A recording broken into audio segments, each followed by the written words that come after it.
नमस्कार दोस्तों। आज हम बात करने वाले हैं ऐसे शख्स की जिसका नाम आपने सुना ना हो, ऐसा हो ही नहीं सकता। जी हाँ, हम बात करने वाले हैं क्रिस्टियानो रोनाल्डो की। इस वीडियो में जानेंगे कि कैसे एक गरीब माली का बेटा दुनिया का सबसे महंगा फुटबॉलर और सबसे फेमस इंसान बन गया। रोनाल्डो के फेम का आप इस बात से अंदाज़ा लगा सकते हैं कि पहले पोर्चुगल को जाना जाता था अपने 16 और 19 सेंचुरी के आर्किटेक्चर के लिए, बीचेस के लिए, लेकिन आज पोर्चुगल को जाना जाता है क्रिस्टियानो रोनाल्डो के नाम से। रोनाल्डो का फेम इस हद तक है कि अगर आप किसी राह चलते व्यक्ति से पूछेंगे कि आपका फेवरेट फुटबॉलर कौन है, तो 10 में से 8 बार आपको एक ही नाम सुनने को मिलेगा, क्रिस्टियानो रोनाल्डो। रोनाल्डो पसंद है। रोनाल्डो या मेसी? रोनाल्डो की सक्सेस को आज हर कोई जानता है, लेकिन उनकी सक्सेस के पीछे का स्ट्रगल केवल कुछ लोगों को ही पता है। इस वीडियो में हम जानेंगे कि सक्सेस के लिए कोई भी शॉर्टकट नहीं होता है। सक्सेस का केवल एक ही रास्ता है, जो कि है मेहनत। रोनाल्डो ने हमें सिखाया है कि अगर आपकी मेहनत और जुनून सच्चा है तो सफलता आपको जरूर मिलेगी। अब बात करते हैं साल 1984 की, जब रोनाल्डो की मां मारिया पेट से थी। मारिया और जोल्स, जो कि रोनाल्डो के पिता थे, उनके पहले से 3 बच्चे थे। वो दोनों अपने बच्चों के लिए मुश्किल से खाना जुटा पाते थे। तो जैसे ही रोनाल्डो की मां मारिया को पता चला कि वो अपने चौथे बच्चे के साथ पेट से हैं, तो उन्होंने ना चाहते हुए भी एक ऐसा फैसला लेने की सोची जो बिल्कुल समझ से बाहर है। उन्होंने अपने चौथे बच्चे का एबॉर्शन कराने की ठान ली, क्योंकि मारिया और जोल्स अपने 3 बच्चों को बहुत मुश्किल से पाल पा रहे थे और ऐसे में चौथा बच्चा उनकी मुश्किलों को और बढ़ा देता। तो इसलिए उन्होंने ये कदम उठाने की सोची। लेकिन मारिया के डॉक्टर ने मारिया का एबॉर्शन करने से साफ मना कर दिया और 5 फरवरी 1985 को पोर्चुगल के मदीरा आइसलैंड में क्रिस्टियानो रोनाल्डो का जन्म हुआ। रोनाल्डो एक बहुत गरीब घर से थे। उनकी मां लोगों के घरों में खाना बनाती थी और उनके पिता माली का काम किया करते थे। ऐसे में वो जैसे तैसे अपना घर चलाते थे। रोनाल्डो को बचपन से ही फुटबॉल खेलने का बहुत शौक था। इसी शौक के चलते केवल 7 साल की उम्र में ही रोनाल्डो एंडोरिना की यूथ फुटबॉल टीम में सेलेक्ट हो गए और वहां फुटबॉल खेलने लगे। रोनाल्डो के पिता भी इसी यूथ क्लब में किटमैन का काम किया करते थे, ताकि वो कुछ और पैसे कमा सकें। पर इस वजह से क्लब के काफ़ी सारे प्लेयर्स रोनाल्डो का मजाक उड़ाया करते थे। रोनाल्डो को क्राई बेबी बोलकर भी उनका मजाक उड़ाया जाता था, क्योंकि जब भी रोनाल्डो की टीम कोई फुटबॉल मैच हार जाती या रोनाल्डो अच्छा नहीं खेलते तो वो रोने लगते थे, तो उन्हें इस नाम से चिढ़ाया जाता था। लेकिन रोनाल्डो के फुटबॉल के लिए इसी प्यार और डेडिकेशन की वजह से उन्हें एंडोरिना के लिए खेलने के 2 साल बाद ही नेशनल टीम में खेलने का मौका मिला। उसके बाद रोनाल्डो स्पोर्टिंग क्लब दे पोर्चुगल, जो कि उस समय पोर्चुगल का सबसे बड़ा क्लब था, वहां ट्रायल देने गए और रोनाल्डो का टैलेंट देखने के बाद रोनाल्डो को स्पोर्टिंग क्लब के हेड कोच ने 1500 यूरो में साइन कर लिया। इस समय रोनाल्डो केवल 12 साल के थे। जहां उनकी उम्र के बच्चे वीडियो गेम्स खेल रहे थे, रोनाल्डो ने उस उम्र में अपने परिवार को अलविदा कहा और अपना घर और शहर छोड़कर अपना सपना पूरा करने वो लिस्बन में रहने चले गए। वहां उन्होंने स्पोर्टिंग क्लब की एकेडमी और नया स्कूल ज्वाइन कर लिया। स्कूल में रोनाल्डो को बुली किया जाता था, क्योंकि रोनाल्डो का एक्सेंट वहां के बच्चों से काफ़ी अलग था। इस वजह से रोनाल्डो अपने गेम में फोकस नहीं कर पा रहे थे। तो रोनाल्डो के कोच ने रोनाल्डो को कुछ समय के लिए वापस अपने शहर भेज दिया। लेकिन कुछ समय बाद ही रोनाल्डो ने ठान ली कि वो वापस लिस्बन जाएंगे और सारी कठिनाइयों का सामना करेंगे, पर अपने टैलेंट को वेस्ट नहीं होने देंगे। रोनाल्डो को अपना कमरा भी पसंद नहीं था, क्योंकि कमरा बहुत छोटा था, इसलिए वो ज़्यादातर समय फुटबॉल ग्राउंड पर ही बिताते थे और स्कूल के बाद दिन रात प्रैक्टिस किया करते थे। रोनाल्डो के पास इतने पैसे भी नहीं थे कि वो 3 टाइम का खाना अफोर्ड कर पाए। तो रोनाल्डो अपने एक दोस्त के साथ पास के मैकडोनल्ड जाया करते थे और वहाँ के एम्प्लॉयज से बचे हुए बर्गर मांगते थे, जो कि लोग छोड़कर जाया करते थे। अब रोनाल्डो के एकेडमी में कुछ अच्छे दोस्त भी बन चुके थे, लेकिन स्कूल में बाकी बच्चे अभी भी रोनाल्डो को परेशान किया करते थे। पर एक दिन रोनाल्डो की ज़िंदगी में ऐसा आया कि उन्हें स्कूल छोड़ने पर मजबूर होना पड़ा। रोनाल्डो के एक टीचर ने रोनाल्डो के परिवार का मजाक उड़ाया कि वो कितने गरीब हैं। 13 साल का रोनाल्डो इस बात को सहन नहीं कर पाया और उसने टीचर की तरफ एक चेयर फेंक दी और इस वजह से रोनाल्डो को स्कूल से निकाल दिया गया। अब रोनाल्डो ने अपना पूरा टाइम अपने फुटबॉलिंग करियर को देने की ठान ली, क्योंकि अब रोनाल्डो के पास कोई और रास्ता नहीं था सिवाय अपना सब कुछ फुटबॉल को देने के। सब कुछ ठीक चल रहा था, लेकिन तब कुछ ऐसा हुआ जिसके बारे में रोनाल्डो ने कभी सोचा भी नहीं था। 15 साल की एज में रोनाल्डो को पता चला कि उन्हें रेसिंग हार्ट सिंड्रोम है, यानी रोनाल्डो का हार्ट नॉर्मल इंसान से बहुत तेज बीट करता था, चाहे वो बैठे ही क्यों ना हो। रोनाल्डो की उम्मीदें अब खत्म होती दिख रही थी, क्योंकि डॉक्टर्स ने रोनाल्डो को फुटबॉल खेलने से साफ मना कर दिया और उन्हें सर्जरी कराने के लिए बोला। जैसे तैसे करके रोनाल्डो के माता पिता ने उनकी सर्जरी के लिए पैसे जुटाए और रोनाल्डो की सर्जरी सक्सेसफुल हो गई।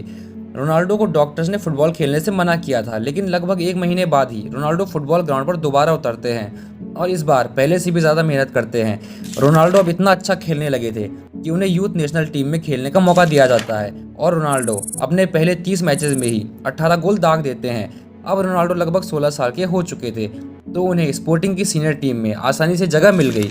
अब आता है रोनाल्डो की ज़िंदगी का अब तक का सबसे इम्पोर्टेंट दिन, जो कि था 6 अगस्त 2003। ये वो दिन था जब स्पोर्टिंग क्लब ने उस समय की one of the best clubs Manchester United को अपने होम ग्राउंड्स पर एक फ्रेंडली मैच खेलने के लिए इनवाइट किया था। और वो एक ऐसा मैच था जहां लग रहा था कि रोनाल्डो एक मिशन पर है। उस समय का सबसे बेस्ट डिफेंस भी 18 साल के रोनाल्डो को नहीं रोक पा रहा था।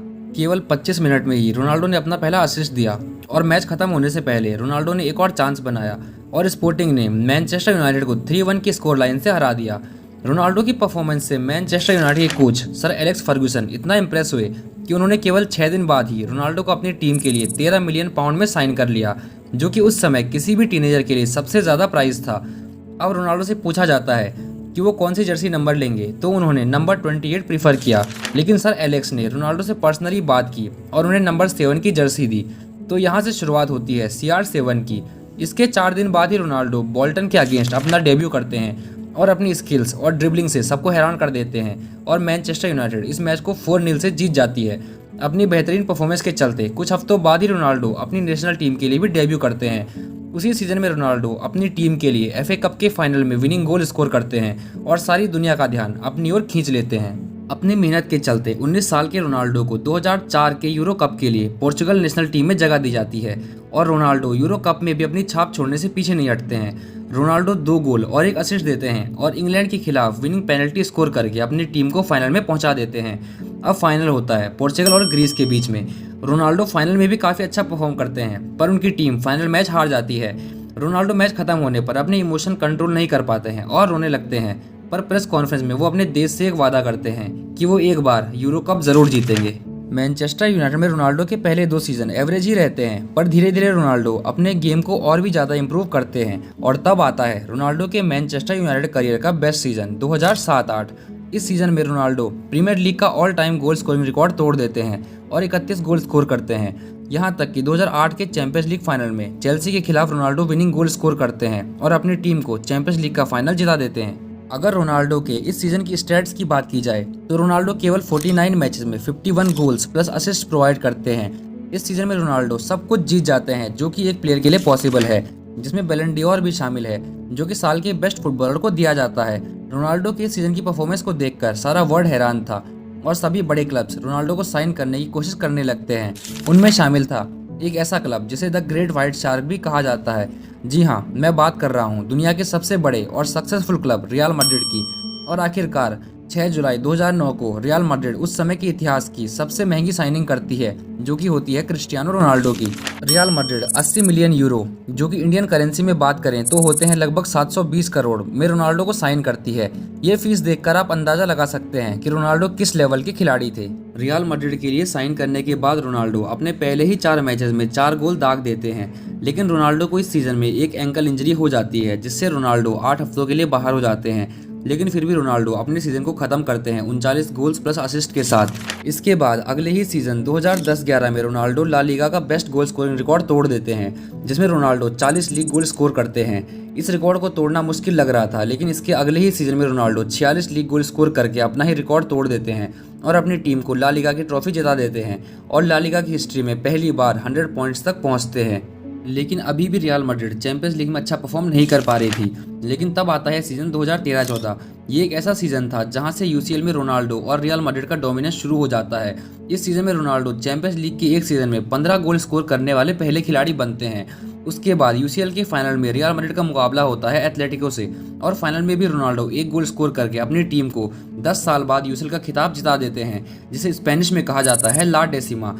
और अपनी डोमिनेटिंग परफॉर्मेंस के चलते इस सीजन का बैलन डी'ओर भी अपने नाम करते हैं। इसके बाद 2014-15 का सीजन रियल मैड्रिड और रोनाल्डो के लिए काफ़ी एवरेज रहता है। रियल मैड्रिड लीग में सेकंड फिनिश करती है और रोनाल्डो के 2 गोल स्कोर करने के बाद भी रियल मैड्रिड चैंपियंस लीग के सेमीफाइनल में जुवेंटस से हार जाती है।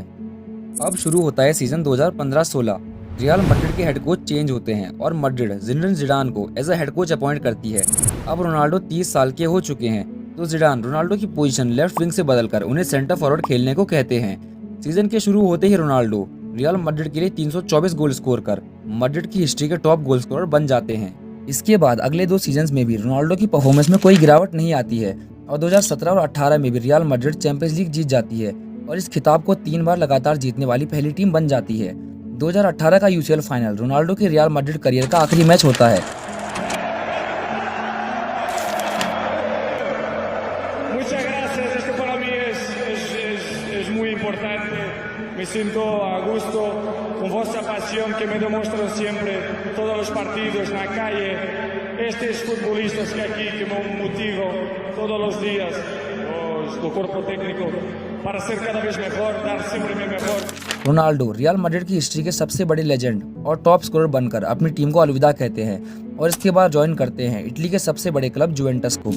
जुवेंटस में अपने पहले साल में ही रोनाल्डो सुपर कप और लीग जीत जाते हैं और बेस्ट फॉरवर्ड और best player in the league का अवार्ड जीतते हैं और यूरोप की टॉप 5 लीग में से टॉप 3 लीग जीतने वाले पहले खिलाड़ी बनते हैं। 2019 में रोनाल्डो पोर्चुगल के साथ नेशंस लीग भी जीतते हैं और नेशन लीग के टॉप स्कोरर भी रहते हैं और अपने देश को सेकंड इंटरनेशनल ट्रॉफी जिताते हैं। अपने दूसरे सीजन में रोनाल्डो जुवेंटस के लिए 37 गोल स्कोर करते हैं जो कि जुवेंटस की हिस्ट्री में पहली बार था। 2020-21 के सीजन में भी रोनाल्डो जुवेंटस के लिए 36 गोल स्कोर करते हैं, लेकिन जुवेंटस इस साल केवल कोपा इटालिया का टाइटल ही जीत पाती है।